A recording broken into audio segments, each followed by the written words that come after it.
Alrighty, comment on a 3 and 70 dual mounted water cooled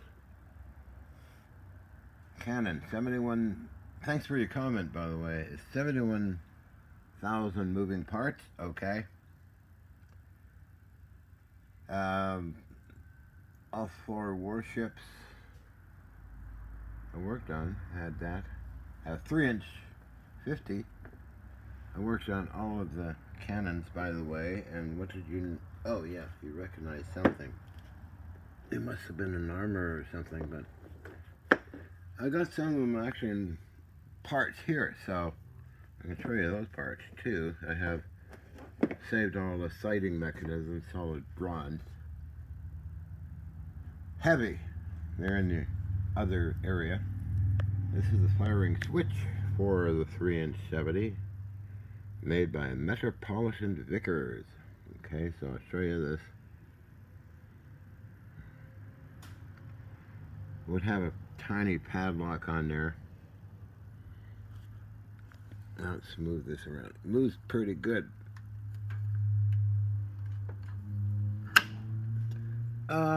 So we have here, okay.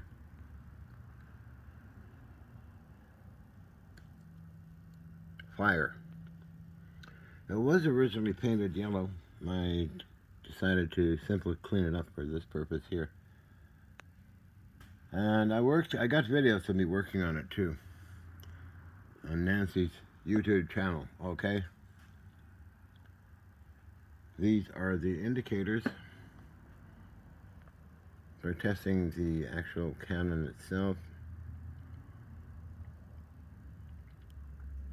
The different positions, and these would line up and data mark, all that cool stuff. Okay? So I got a comment on this unit here, so as well as a 3-inch 70, so so I'll try to explain what these different parts are here, okay? That's the firing switch. Fire. And then you got the safety switch. Or area here, safe. It's electric switch. And where's our safe position? Right there. So I took those and the sighting mechanisms, quite a lot of other things to explain the other parts. These are off of Columbia sonar system. Beautiful. Big, heavy duty turning wheels. This is off the Canon computer. This part here. This is the time and all that for firing, and we'll set it back to 0. This is off of Columbia sonar unit. Big scout system, okay.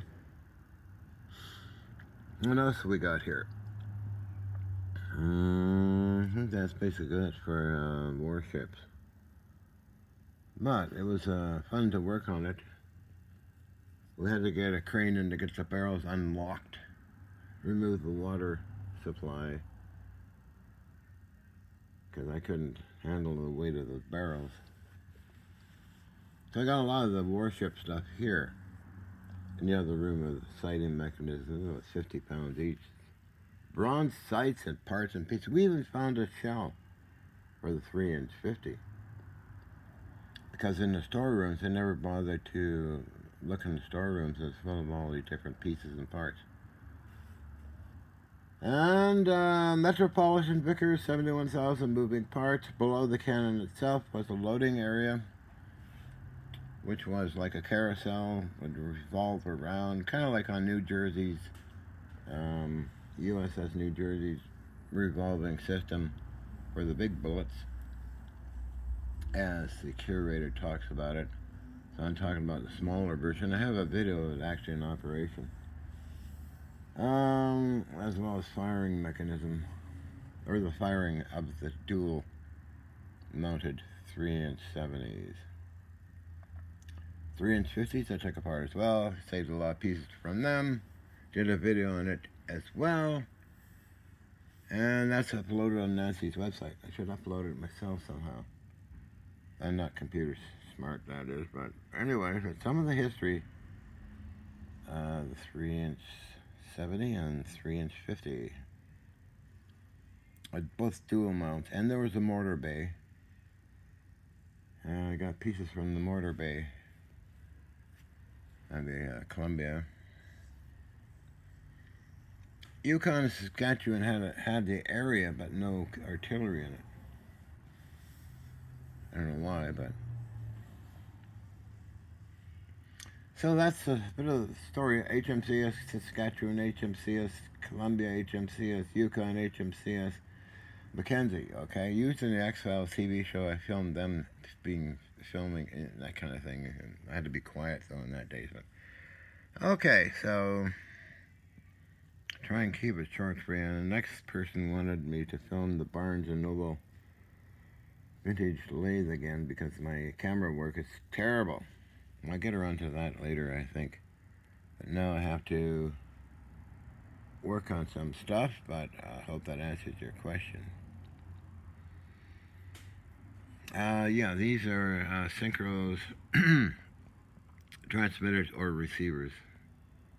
And the computer itself was vacuum tube with synchros and receivers and transmitters. So, what else? Yeah, I think that's it for that one particular comment. Somebody seemed to recognize something and I want to know more about it, so I'm doing it. So I put all this together here for directional finding, basically. It's a lot of different gauges and things, so I turn these dials all move around. And I got switches and I got some aircraft pieces that have the synchro receivers and transmitters in it. Other than that, I'm glad you enjoyed my R390 series receivers video I just did the other day.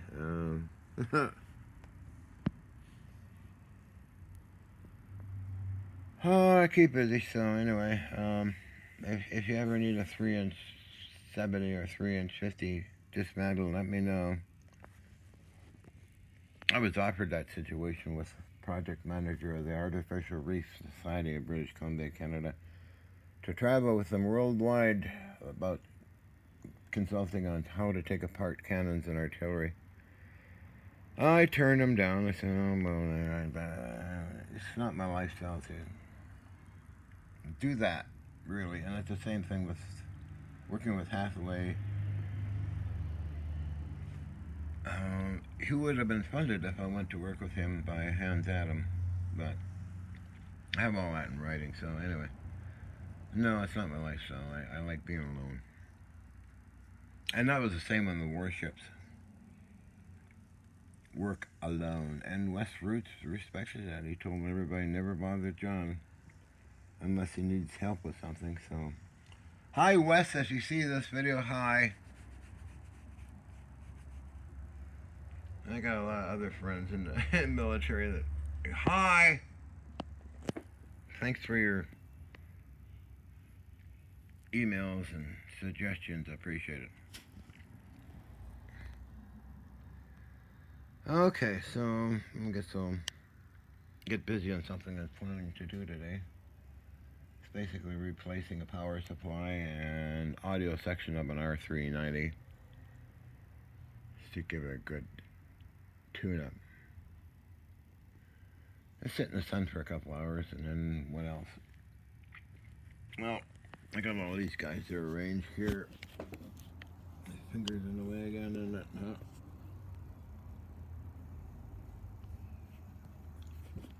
Always busy every day. Okay, thanks a lot. Take care.